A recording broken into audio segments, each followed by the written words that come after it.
Hi, my name is Mutlu Ahmetoğlu, and this is my performance video for EE361 Experiment 3. Let's start with the first question. Why do we measure different current values for the three phases in the open circuit test? To answer this question, we have to look for what do we measure in the open circuit tests. In the circuit diagram I have drawn here, we see two variables, RC and XM, and we know that these correspond to the RC corresponds to the core losses and XM corresponds to the magnetizing current, again in the core. And I1 is the current that we measure for three different phases. We know that we use the same cores with the same materials and geometry, but we do not know that the cores are magnetized the same way. And XM very depends on the magnetization of the cores, the hysteresis loop. So that's why there's a difference. We don't know, we cannot be sure that the magnetization of the cores are equal to each other. That's why there's a difference between them. And these values are so little, so those differences are not that big whatsoever. Now come to the second question. Why do we bypass one of the phases when connecting the second wattmeter to the load side? Now the answer for this is quite straightforward, because we use the 2 wattmeter method, and in the 2 wattmeter method we do not connect all the phases to the wattmeter. We only need 2 of them. The third one goes directly from the second side of the transformer to the load side. That's why we do not connect it. Now let's come to the third question. Why don't we connect the neutral points of the Y-connected secondary side and the Y-connected load?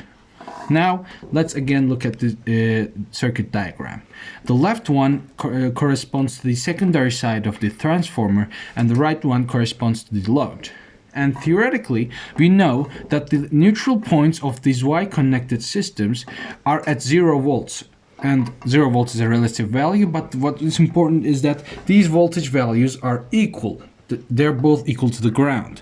So if we connect a cable between them through this dotted line, what we expect to get is zero current. We do not expect a current to flow in that cable, theoretically. Of course, in the practical case, there will be a very small current that is flowing, but since it does not affect our measurements whatsoever, we do not connect that cable. And this is one of the many reasons that we use three-phase systems in power distribution, actually, because of the economical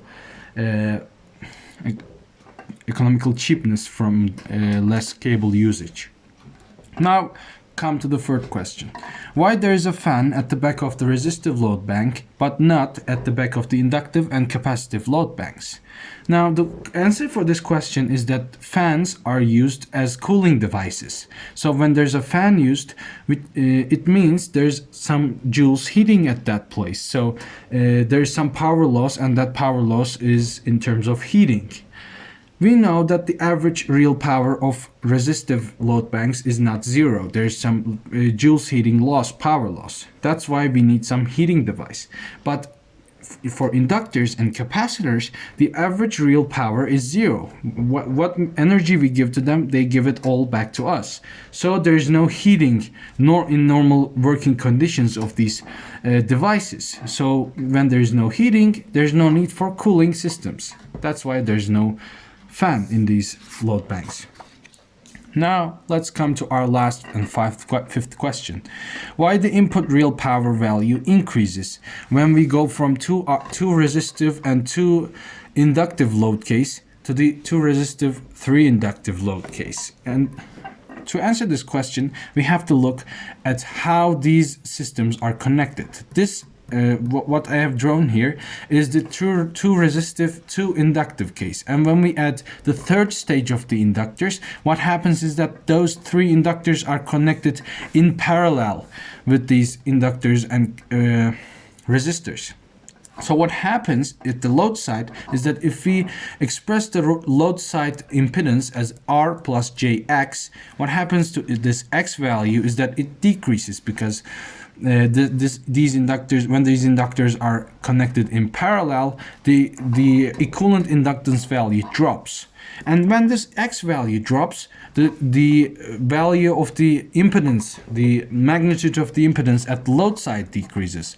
When the magnitude of the impedance decreases, the RMS current value increases because of the well-known Ohm's relation V equals I times R.